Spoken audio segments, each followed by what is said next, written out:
سورہ تغابن سورت نمبر 64۔ شروع کرتا ہوں اللہ تعالیٰ کے نام سے جو بڑا مہربان نہایت رحم والا ہے۔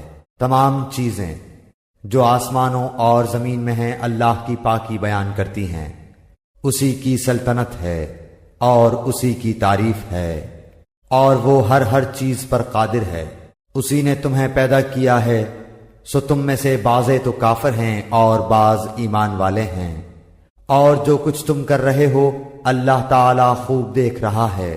اسی نے آسمانوں کو اور زمین کو عدل و حکمت سے پیدا کیا، اسی نے تمہاری صورتیں بنائیں اور بہت اچھی بنائیں، اور اسی کی طرف لوٹنا ہے۔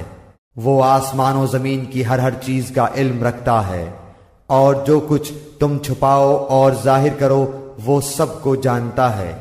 اللہ تو سینوں کی باتوں تک کو جاننے والا ہے۔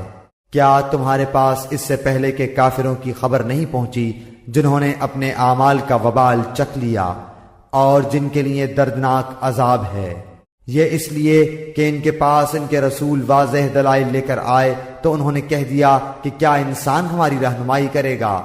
پس انکار کر دیا اور منہ پھیر لیا، اور اللہ نے بھی بے نیازی کی، اور اللہ تو ہے ہی بہت بے نیاز، سب خوبیوں والا۔ ان کافروں نے خیال کیا ہے کہ دوبارہ زندہ نہ کیے جائیں گے۔ آپ کہہ دیجئے کہ کیوں نہیں، اللہ کی قسم تم ضرور دوبارہ اٹھائے جاؤ گے، پھر جو تم نے کیا ہے اس کی خبر دیے جاؤ گے، اور اللہ پر بالکل ہی آسان ہے۔ سو تم اللہ پر اور اس کے رسول پر اور اس نور پر جسے ہم نے نازل فرمایا ہے ایمان لاؤ، اور اللہ تعالی تمہارے ہر عمل پر باخبر ہے۔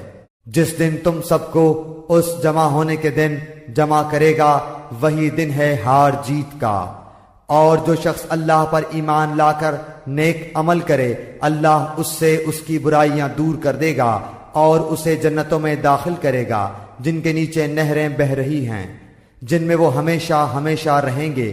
یہی بہت بڑی کامیابی ہے۔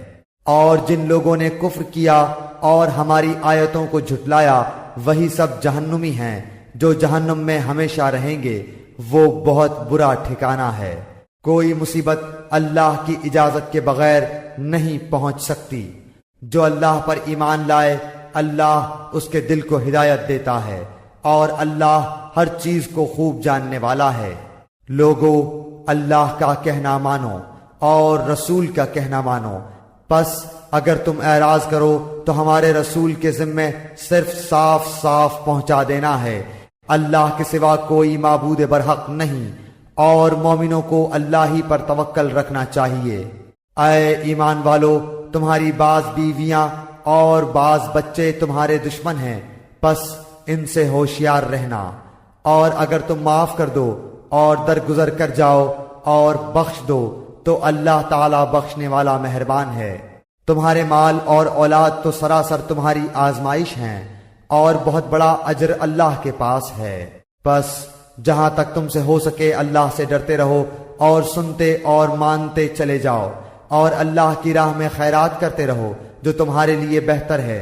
اور جو شخص اپنے نفس کی حرص سے محفوظ رکھا جائے وہی کامیاب ہے۔ اگر تم اللہ کو اچھا قرض دو گے یعنی اس کی راہ میں خرچ کرو گے تو وہ اسے تمہارے لیے بڑھاتا جائے گا اور تمہارے گناہ بھی معاف کر دے گا۔ اللہ بڑا قدردان بڑا بردبار ہے، وہ پوشیدہ اور ظاہر کا جاننے والا ہے، زبردست حکمت والا ہے۔